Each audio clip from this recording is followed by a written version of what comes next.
Baik, Assalamualaikum warahmatullahi wabarakatuh. Kita ketemu lagi dalam tema kajian kaidah fikih. Kita lanjut kaidah cabang dari ad-dororu yuzalu. Yang nomor 4, yurtakabu akhafud daruraini. Jadi melaksanakan darurat yang lebih ringan. Nah ini, jadi kalau ada dua darurat, kita laksanakan darurat yang lebih ringan. Contohnya, membiarkan orang kencing di masjid daripada mencegahnya saat kencing itu juga. Jadi begini ya, kalau orang masih keluar air kencing, itu nggak boleh langsung di stop, dimarah. Jadi pas meskipun di masjid ada orang kencing, nggak boleh langsung dimarah. Karena ketika kencing sudah kadung keluar, itu kalau di stop, itu daruratnya lebih bahaya. Itu menyangkut penyakit di kandung kemih. Tapi kalau urusan kencing di masjid kan cukup nanti disucikan kan bisa. Jadi kita melaksanakan darurat yang lebih ringan. Ya udah, biar teruskan saja. Nah, terus yang kita hindari adalah darurat yang lebih parah, maksudnya begitu. Kemudian dibolehkan menghukum kisos dan had, membunuh begal, rampok, dan bugot. Lah ini, ya yang saya terangkan tadi. Jadi, inafil kisosi hayatun. Dalam hukuman kisos itu ada kehidupan. Jadi maksudnya mengorbankan satu begal, rampok, tapi demi menyelamatkan orang banyak. Jadi darurat yang berat adalah banyaknya korban yang akan berjatuhan gara-gara rampok. Itu darurat yang membahayakan. Itu kita hindari. Nah, yang kita pilih adalah darurat yang kecil. Darurat yang kecil adalah menghukumnya, mengkisosnya atau menghadnya. Seperti kalau maling. Maling itu dipotong tangannya, ya dipotong tangan itu namanya darurat, membahayakan yang dipotong tangan. Tapi kan daripada nggak dipotong tangan, dia akan korban korban pencurian yang dicuri semakin banyak. Nah itu. Kemudian yang nomor 3, bolehnya operasi sesar. Nah ini bagi ibu hamil, yaitu ada dua darurat. Kalau nggak disesar daruratnya lebih bahaya, itu yang kita hindari. Terus yang kita pilih adalah darurat yang lebih ringan. Kalau hanya operasi sesar itu darurat ringan, tidak bahaya banget. Itu yang kita pilih. Terus fasah nikah karena aib, merusak pernikahan karena aib. Ya ada darurat memang, menceraikan suami istri lah. Menceraikan itu kan darurat. Ya nggak enak namanya, cerai ya nggak enak. Tapi kalau diteruskan ada aib, ya nggak enak juga. Nah itu. Terus, dan memaksa orang membayar hutang. Nah ini, sebenarnya nggak boleh memaksa orang bayar hutang itu. Nah, kita hindari darurat lebih tinggi. Darurat lebih tingginya ya dia nggak mau bayar hutang itu.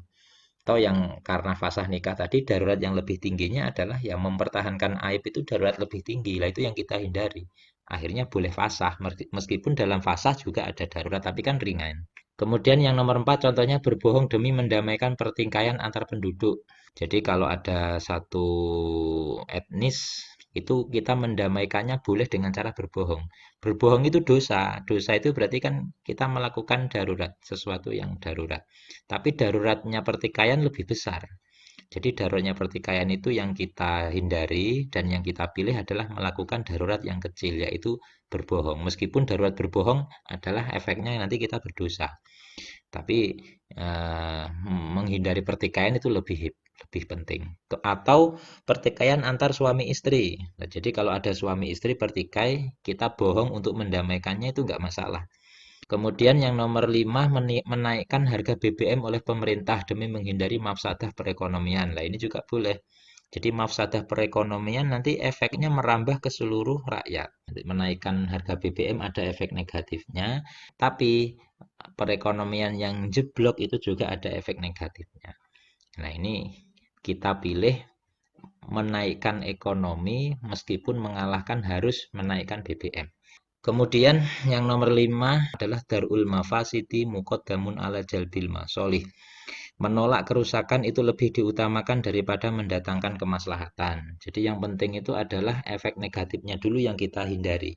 Contohnya mengutamakan menyelamatkan diri atau orang lain dari bahaya daripada melanjutkan sholat. Jadi umpama kita mau berangkat ke masjid, di tengah jalan tahu ada orang yang bahaya, dalam kondisi bahaya darurat. Nah itu kita selamatkan meskipun kita menyelamatkan sampai kehabisan waktu sholat.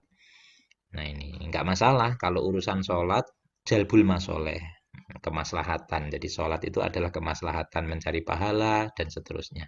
Tapi kalau menghindari darurat bahaya orang, menyelamatkan orang itu termasuk darul mafasid, mencegah kerusakan, mafsadah. Itu lebih kita dahulukan. Contohnya lagi meliburkan sekolah karena bahaya pandemik virus di zona merah. Jadi kalau ada kawasan mencekam, zona merah ya syaratnya, bahaya. Nah itu meliburkan sekolah. Meskipun sekolah itu ada masalahnya, tapi masalah itu kita kalahkan dulu. Yang diutamakan menolak kerusakannya dulu. Darul mafasid. Nomor 6, al-hajatu idza amat kanat kaddarurati. Hajat atau kepentingan umum itu seperti darurat. Ini kalau menurut ulama lain sebenarnya tidak hanya kepentingan umum, kepentingan yang khusus pun nanti bisa statusnya seperti darurat. Tapi itu menjadi khilaf. Contoh, dilegalkannya ijaroh, padahal manfaat yang disewa belum jelas saat akad. Ijaroh itu menyewa. Jadi sebenarnya dalam akad sewa itu manfaat saat akad itu yang kita peroleh belum jelas. Umpamanya kita nyewa motor, manfaatnya motor apa nanti belum jelas. Nah, tapi itu tetap diperbolehkan karena memang dari aspek hajat atau kepentingan umum. Kalau sekarang nggak diperbolehkan ijarah, orang akan kesulitan. Ingat, jadi level hajat, tingkat hajat itu kalau nggak dilakukan ada efek kesulitan. Terus yang nomor 2, dilegalkannya hiwalah. Hiwalah itu membindah hutang. Jadi umpama saya punya hutang di bank dan kamu punya hutang saya. Terus saya ngomong ke kamu, udah kamu nggak usah bayar ke saya, langsung bayar ke bank saja. Lu kok ke bank? Iya, saya punya hutang ke bank, kamu saja yang bayar. Nah, itu namanya hiwalah. Awalnya sebenarnya nggak boleh karena terjadi jual beli hutang dengan hutang. Bai'udin biden itu hadis Nabi melarang ya. Nah, bai'ul kalik bil kalik istilah hadisnya. Jadi menjual hutang dengan hutang. Itu nggak boleh. Tapi karena ini ada kondisi hajat, jadi proses hiwalah yang seperti tadi yang saya contohkan tadi itu boleh. Baik, yang nomor 3 contohnya memakai kain sutra untuk menangkal kutu. Lah ini awalnya memakai kain sutra itu bagi laki-laki nggak boleh. Tapi untuk menangkal kutu biar sembuh itu boleh karena ada hajat. Baik, ini yang paling penting. Jadi ya, mengukur level kepentingan. Kepentingan itu yang pertama melihat sisi kualitas. Yang kedua melihat sisi kuantitas dan yang ketiga melihat sisi validitas.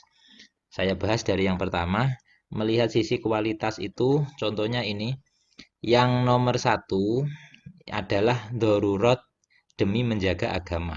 Itu levelnya adalah nomor 1. Kemudian darurat demi menjaga jiwa, nafas itu nomor 2. Terus seterusnya demi menjaga akal darurat. Nah, terus kalau hajat mulai nomor 6, kalau demi mal harta itu paling akhir ya nomor 10. Jadi umpama saya buat contoh beginilah. Ada orang sholat di masjid gempa. Sholat itu dengan gempa kita cari level. Nah, gempa itu levelnya udah darurat. Darurat mengancam jiwa berarti nomor 2. Jadi kalau sholatnya bisa dikodoi, jadi nggak sampai darurat. Tapi kalau nyawanya nggak bisa dikodoi, makanya kalau urusan melarikan diri dari gempa itu levelnya hifdun nafas yang darurat. Dan yang sholatnya itu hanya hajat yang hifduddin, menjaga agama. Berarti yang nomor 6 ini. Nah, berarti 2 dengan 6 ya kita utamakan nomor 2. Nah, itu dilihat level kepentingan dari sisi kualitasnya. Kemudian yang nomor 2 adalah kuantitas. Jadi kuantitasnya adalah kepentingan umum lebih diutamakan daripada kepentingan pribadi.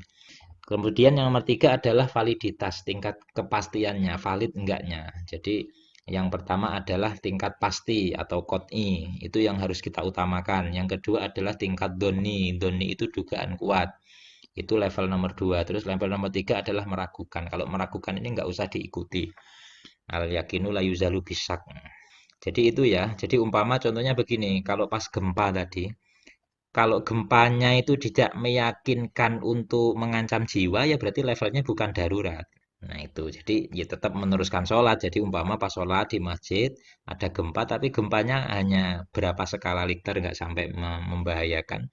Ya sebaiknya kita tetap bertahan di masjid. Karena meskipun hajat, dia hajatnya yang qot'i, sholatnya sudah pasti.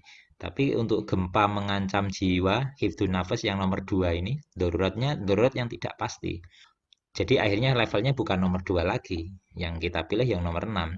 Karena yang nomor 2 tidak pasti. Nah ini cara mengukur tingkat tinggi rendahnya darurat.